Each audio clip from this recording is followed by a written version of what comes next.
Thank you, and I'll keep this speech short, I promise. I'm Ed Borgerding, the CEO of the Abu Dhabi Media Company, and a warm welcome to Your Highnesses, Excellencies, distinguished guests, ladies and gentlemen, and I'm pleased to help open this inaugural Abu Dhabi Media Summit. I hope you enjoyed the behind-the-scenes look at the Abu Dhabi Media Company. I think you will agree we are home to some very exciting brands and very dynamic people. We believe the Abu Dhabi Media Company has a bright future, a future in which many of the people in this room will or are already participating. Abu Dhabi is a special place, full of talented and visionary leaders. And our company has benefited greatly from their guidance. Their Excellencies, Mohammed Khalaf Al-Masroui, Ahmed Al-Sayer, Abdullah Al-Ababi, Mubarak Al-Muheri, and Mohammed Omar Abdallah are all board members who have not only played a critical role in the development of the Abu Dhabi Media Company, they are also leaders of many other great businesses in Abu Dhabi. This is a reflection of our Emirates' overall commitment to business excellence, consistent with its social goals and cultural heritage, and its vision for Abu Dhabi's future. A vision led by His Highness Sheikh Mohammed bin Zayed Al Nahyan, the Crown Prince of Abu Dhabi. And this vision has led to the emergence of some of the world's leading companies right here in Abu Dhabi, companies such as 2454, which is a creative community dedicated to enabling the development of world-class media and entertainment content. The Abu Dhabi Tourism Authority, which is the developer of the amazing Saadiyat Island, soon to be the home of the Louvre, Abu Dhabi, and Guggenheim Abu Dhabi Museums. Etisalat, the leading telecommunications company in the Middle East and Africa. Etihad Airlines, which was recently named the world's leading airline at the World Travel Awards. And Al Dar, Abu Dhabi's premier real estate company, which built this amazing hotel and the amazing racetrack where we are this evening. And Mubadala, one of the most innovative investment groups anywhere in the world. These companies also happen to be our sponsors today, and we thank them for their support. We believe the Abu Dhabi Media Summit is an incredibly important event. It's important because the world of media is changing, and it's changing in very fundamental ways. And this week we'll be asking some very fundamental questions. How should telcos and content companies work together in this new landscape? How will broadband, next-generation mobiles, and 3D change our business models? How can emerging markets actually emerge and succeed on a global scale? And with industry challenges that are truly global, how should the East and the West work together towards common solutions? We have many important issues to tackle in the next 3 days. But the good news is that this room is full of the smartest, most innovative and creative media people anywhere in the world. People that not only have the power to change the media industry, but because of the power of the media industry, also to change the world in which we live. We are proud to host this impressive gathering. We are also proud to host our keynote speaker, Mr. Rupert Murdoch, the chairman of News Corp. From its roots in Australia, through the development of the newspaper business in the UK, to becoming the world's largest media company, News Corp has always had a strong global vision. And now at a time when most media companies are streamlining their businesses, News Corp is still taking risks and expanding its scope. I would now like to introduce the architect of that global vision and the man who has perhaps been the most influential and important leader in the global media industry, Mr. Rupert Murdoch.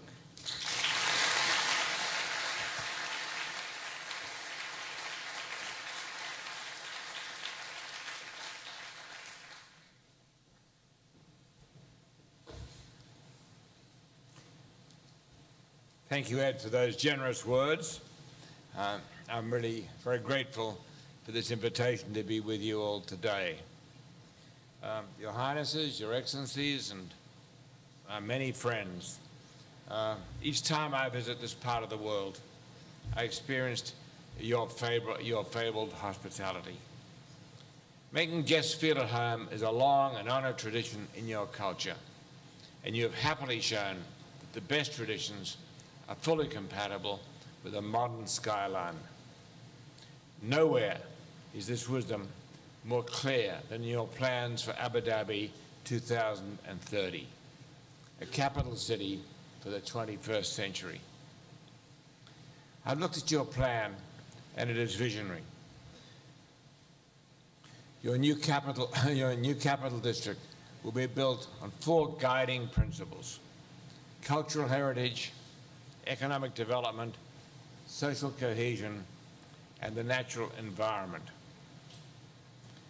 You will have state-of-the-art transportation, architecture that draws from the past while pointing to the future, great new universities, medical research facilities, museums, and the like, and a sense of community that will make this city not just a showcase for visitors, but a home for your people.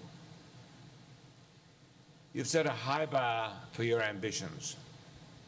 Today, I hope to use this conference on the media to share my thoughts about the contributions that a thriving creative sector might make to your society, to your economy, and to your future. In this, I am mindful of the Arab proverb, if a wind blows, ride it. And as I speak, there's a powerful wind blowing through this region. This wind is the creative energies of your people who are aching to make their own mark on the world around them. Without this creative spirit, the museums, universities, and other fabulous buildings you have planned will be empty shells. But this wind and you will raise from these desert sands something extraordinary, a capital of creativity that is modern, that is global, and that is fully Arab. These days, our homes and offices are cluttered with the latest electronic devices. It is easy to be dazzled by this new technology, but the bright and shiny wonders that technology gives us can be like the desert sun. They can blind us to what is real and valuable.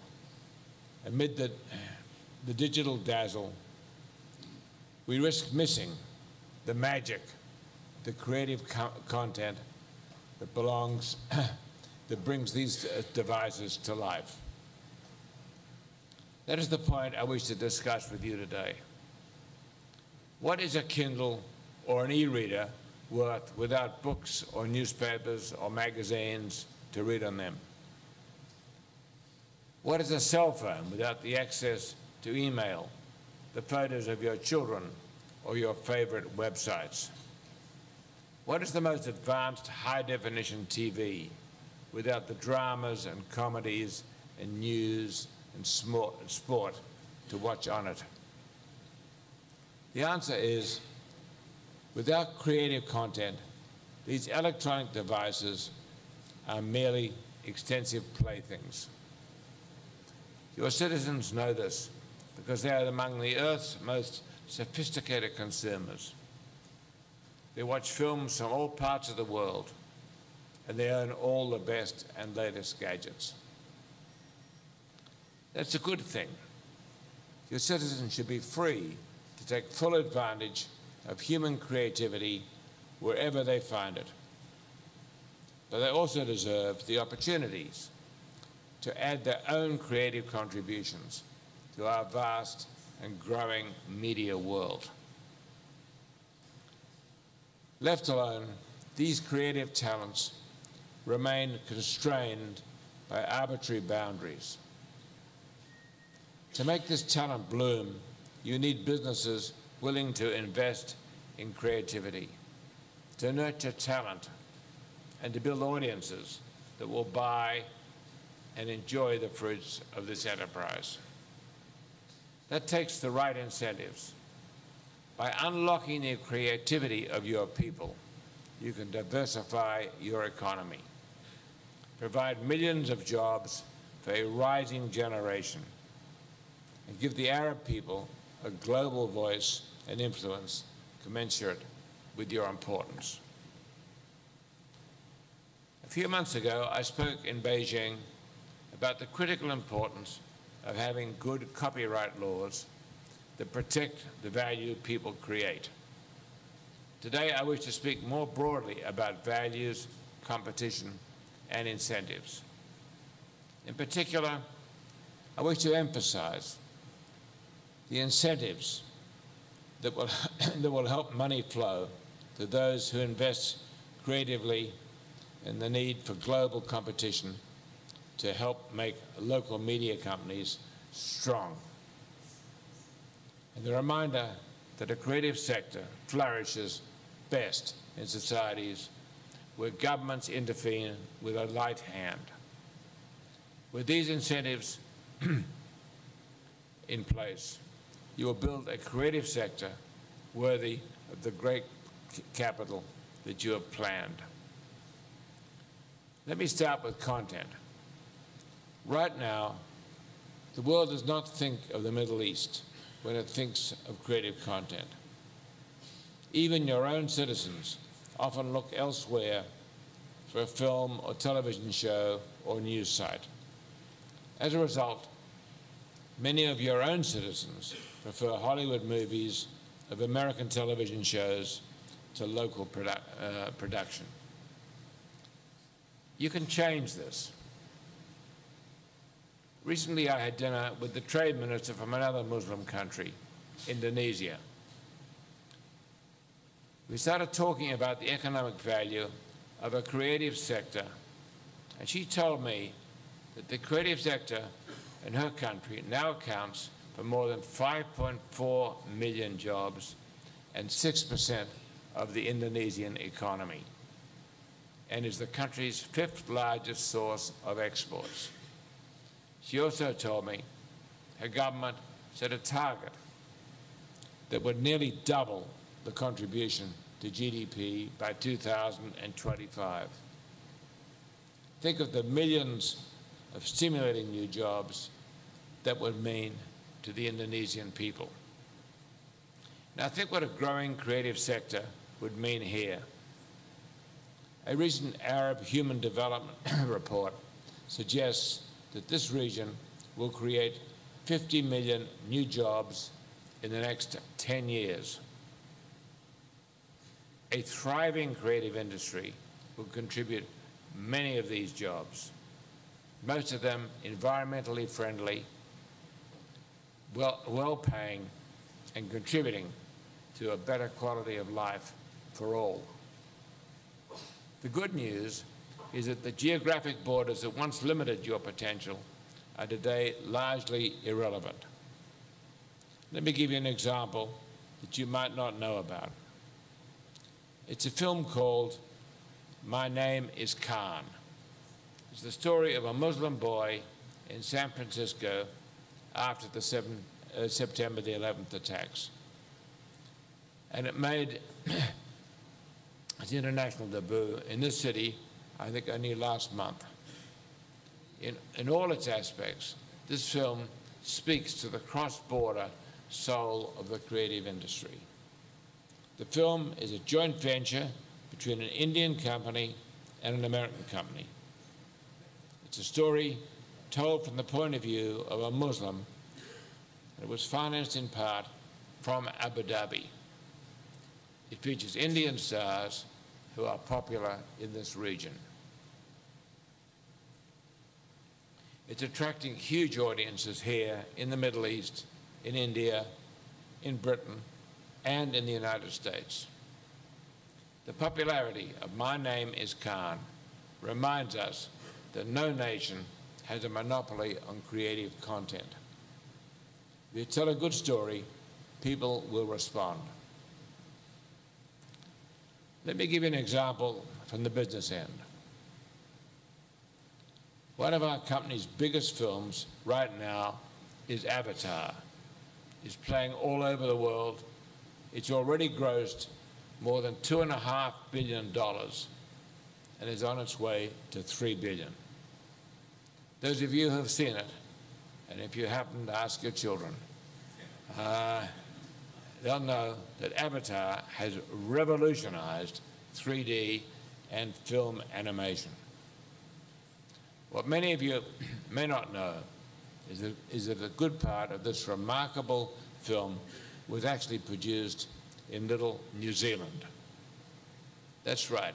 Each night, when the lights went out at the production studios in Los Angeles, their collaborators in Wellington were starting up a new day, using their computers to generate the film's jungle environment.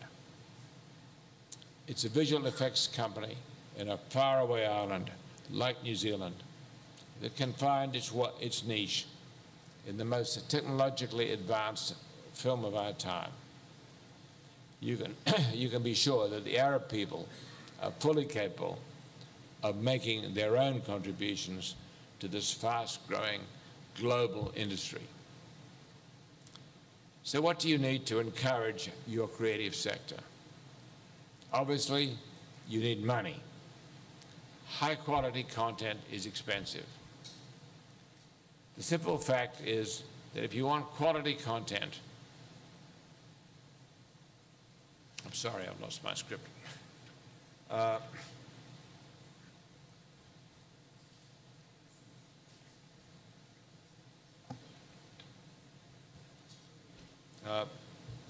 In short,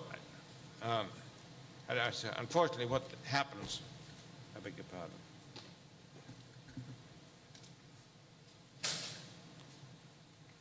So what you need to encourage your creative sector, obviously you need money.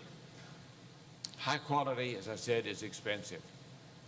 The single fact is, if you want quality content, you need to encourage a marketplace where money flows to those who invest and create that content. Take television. Right now, television is still a young market in this part of the world. The potential, however, is huge. If you want higher quality television, you need a transparent market that helps ensure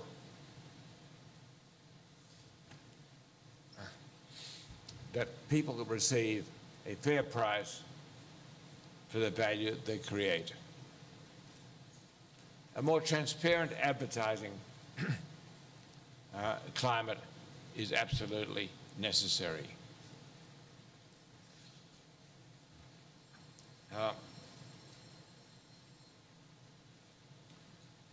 In short, protectionism is as destructive as other types of protectionism.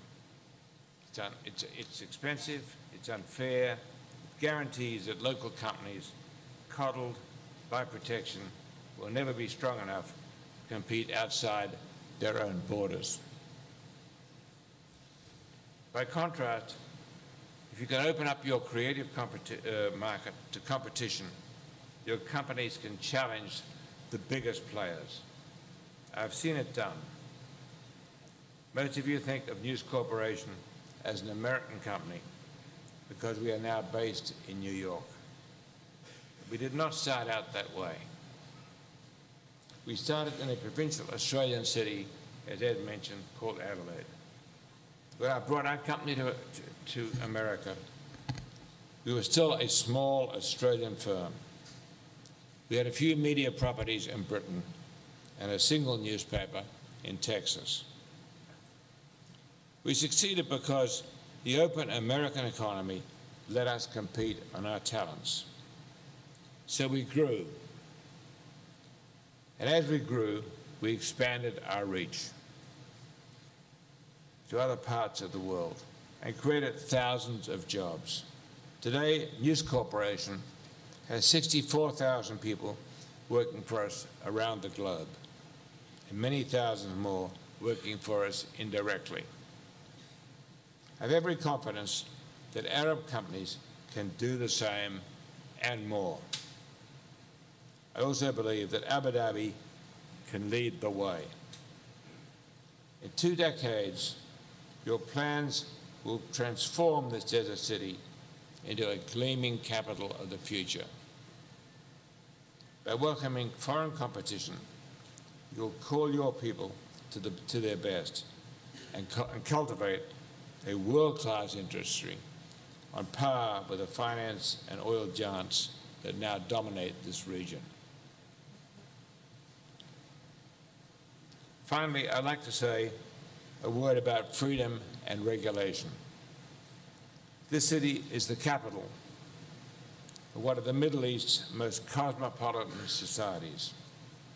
Your people have one of the highest GDP per capita in the world, and every day you continue to grow in size, in sophistication, in wealth, and in the attention of the global press. With the increased global attention comes the occasional inconvenient or unwelcome story. Again, I speak from some personal experience. Throughout my life, I've endured my share of blistering newspaper attacks, unflattering television coverage, and books that grossly distort my views of business or both. I've learned that this kind of coverage is a fact of life in a modern media society. I've learned that it is the price one pays for success. For a nation, the stakes are even higher. In face of an inconvenient story, it can be tempting to resort to censorship or civil or criminal laws to try to bury it. This is not only a problem here. In France, a criminal defamation law remains in place and occasional use. In the long run, this is counterproductive. Markets that distort their media end up promoting the very panic and distrust that they had hoped to control. Certainly, each nation and culture has the right to insist that the people they allow into their countries to do business respect their national values and traditions. This is best administered, however, with a gentle touch. Human creativity flourishes in freedom. By making the decision to greater openness, you will signal the importance you have assigned to creativity in your plans for the future and declare your confidence in your people. Now, I'm sure there's no shortage of experts who fly in here and give you nice words. It's very easy to chatter on about talent and creativity. For our company, this is more than talk. We've been here for some time, and we're expanding our presence at a moment when others are peering back. Our presence here cuts across many forms of media. We've had reporters for the Times of London, the Australian, the Wall Street Journal, and Dow Jones Newswires for decades. We opened up a branch of HarperCollins. We've also been broadcasting some of our Fox International channels. More recently, we took another step by investing in a local media company that also is the world's largest producer of Arab music. The company is called Rotana. To be frank, Rotana does not really need our financing. We are partnering with Rotana with someone more ambitious to tap into Arab talent and ultimately produce original Arab content to market both here and abroad. Yesterday, we further extended our presence. by announcing a strategic partnership between Fox International Channels and Abu Dhabi's 2454. First, we will move some of our satellite channels from Hong Kong to here. Second, we will establish a production office here for one of our documentary filmmaking companies. And third, we will headquarter the Middle Eastern operations for our global online advertising network business in Abu Dhabi as well. I mention these partnerships only to emphasize that my words are backed up by investments. With these new partnerships, we are sending a message.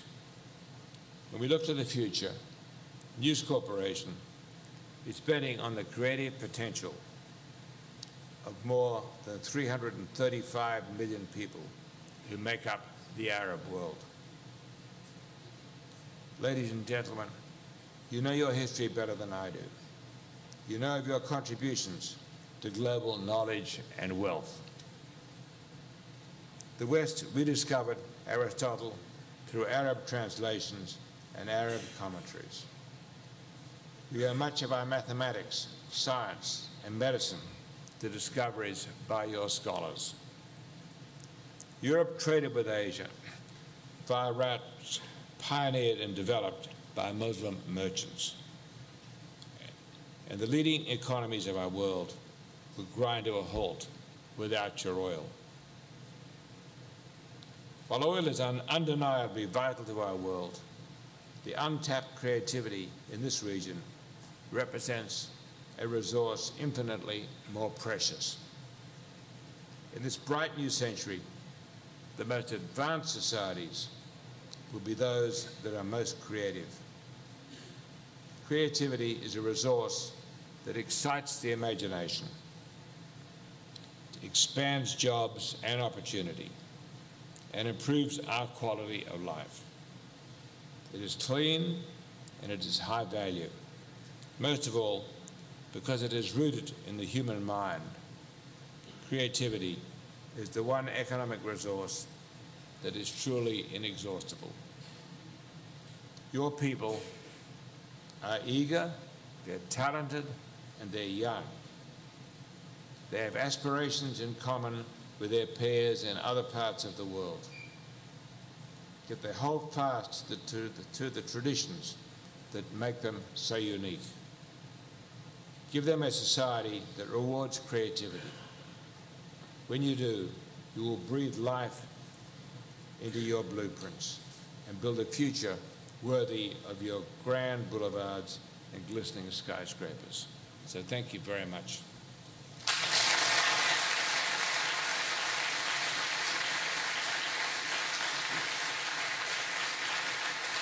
Yeah,